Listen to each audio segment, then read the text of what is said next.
Komisi Pemberantasan Korupsi merespons desakan Indonesia Corruption Watch yang meminta status kepatuhan laporan harta kekayaan penyelenggara negara jajaran Kabinet Merah Putih segera diumumkan. Desakan muncul setelah Indonesia Corruption Watch menyebut puluhan pimpinan eksekutif dalam Kabinet Merah Putih belum melaporkan LHKPN. Merespons hal ini, KPK menyampaikan proses pemeriksaan administratif masih berjalan sehingga sejumlah data belum ditampilkan pada sistem LHKPN. Dalam konteks itu, juru bicara KPK Budi Prasetyo menyebut Presiden Prabowo Subianto dan Wakil Presiden Gibran Rakabuming Raka telah menyerahkan LHKPN secara tepat waktu. Kepatuhan ini dinilai menjadi contoh bagi jajaran pemerintah dalam memenuhi kewajiban pelaporan harta kekayaan. Selanjutnya, KPK menjelaskan data yang belum muncul di laman LHKPN tidak berarti belum dilaporkan. Dokumen ini masih melalui tahap pemeriksaan administratif untuk memastikan kelengkapan dan kesesuaian informasi. Setelah proses verifikasi selesai, dokumen kekayaan para penyelenggara negara akan dipublikasikan secara terbuka melalui situs resmi LHKPN. Publikasi ini diharapkan mendorong transparansi serta pengawasan publik terhadap penyelenggaraan negara. Terkait permintaan ICW untuk mengumumkan nama pejabat yang belum melapor, KPK menyebut masih melakukan pengecekan sistem setelah batas akhir pelaporan. Rekapitulasi kepatuhan nantinya akan diserahkan kepada masing-masing instansi. Hasil rekapitulasi ini juga menjadi dasar bagi instansi untuk memberikan sanksi administratif bagi pejabat yang tidak melapor tepat waktu. Langkah ini dimaksudkan untuk menjaga disiplin pelaporan LHKPN di lingkungan pemerintahan. Kami perlu sampaikan juga merespon pertanyaan kawan-kawan bahwa Bapak Presiden dan Bapak Wakil Presiden juga sudah menyampaikan LHKPN-nya secara tepat waktu. Teladan baik yang sudah diberikan oleh Pak Presiden dan Pak Wakil Presiden ini juga menjadi catatan penting tentunya bagi jajaran di kementerian, lembaga, pemerintah daerah, BUMN, dan BUMD untuk kemudian bisa mencontoh terkait dengan kepatuhan LHKPN sebagai instrumen pencegahan korupsi. Sementara itu, KPK mengajak masyarakat untuk ikut mengawasi isi LHKPN yang dipublikasikan. Kepatuhan pelaporan juga didorong menjadi salah satu pertimbangan dalam promosi jabatan di lingkungan pemerintahan.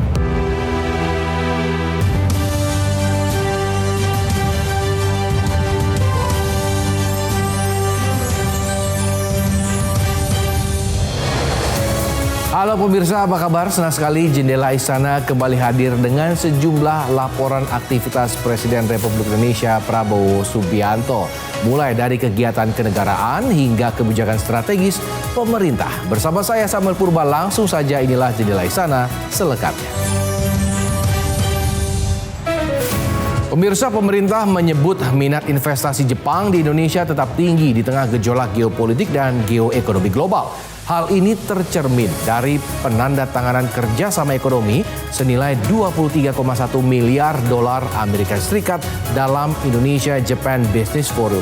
Komitmen investasi ini mencerminkan tingkat kepercayaan yang masih kuat terhadap iklim investasi dan prospek ekonomi Indonesia.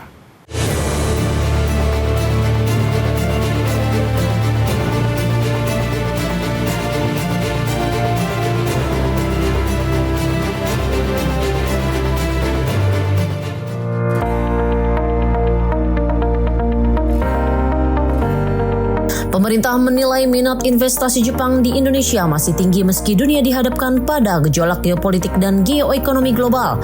Hal ini terlihat dari penandatanganan sejumlah kesepakatan dalam Indonesia-Japan Business Forum dengan total nilai mencapai 23,1 miliar dolar Amerika Serikat. Menteri Investasi dan Hilirisasi menyebut komitmen baru dari pemerintah dan pelaku usaha Jepang menunjukkan kepercayaan internasional terhadap Indonesia masih kuat. Kondisi global yang dinamis dinilai tidak mengurangi minat investor Jepang untuk terus menjalankan investasi di Indonesia. Selanjutnya, posisi Jepang tercatat sebagai salah satu dari 5 negara dengan kontribusi terbesar terhadap penanaman modal asing di Indonesia.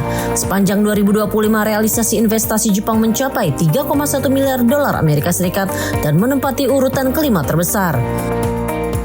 Dari total kesepakatan 23,1 miliar dolar Amerika Serikat, mayoritas nilai investasi berasal dari kerjasama PT Pertamina dengan perusahaan migas Jepang Inpex.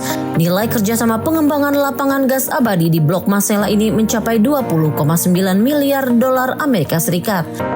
Selain itu terdapat kerjasama antara SMBC Aviation Capital dan Danantara senilai sekitar 800 juta dolar Amerika Serikat. Kerjasama ini menjadi bagian dari penguatan kolaborasi investasi di sektor pembiayaan dan industri penerbangan. Terlepas dari adanya geopolitik, geoekonomi yang sedang berada di dunia ini, kepercayaan internasional, terutama Jepang itu tetap besar dan mereka komit untuk menjalankan investasi yang ada di Indonesia ke depannya. Ya, pada intinya ini membuktikan bahwa kepercayaan internasional dalam hal ini pemerintah Jepang, baik oleh pemerintah Jepang maupun para pengusaha di Jepang ini terhadap Indonesia itu tetap besar, tetap komit, dan investasi ini kita harapkan juga terus berkembang, terus berjalan, dan memang mereka untuk energi baru terbarukan ini appetite-nya memang sangat-sangat besar. Pendanaan juga diterima Pegadaian dari Sumitomo Mitsui Banking Corporation sebesar 5 triliun rupiah atau sekitar 300 juta dolar Amerika Serikat. Dana ini diarahkan untuk mendukung inklusi keuangan dan pengembangan ekosistem emas di Indonesia. Kerjasama strategis lainnya terjalin di sektor kecantikan dan estetika antara perusahaan Jepang Tuwei World dan Mitra Indonesia. Nilai investasi pada sektor ini mencapai 500 juta dolar Amerika Serikat.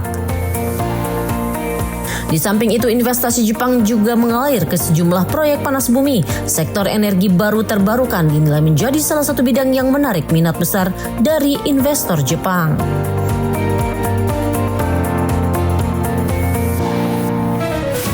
Kementerian Pertanian percepat pengembangan bioetanol E20 untuk kemandirian energi. Laporannya akan hadir usai jeda, tetaplah di Jendela Istana.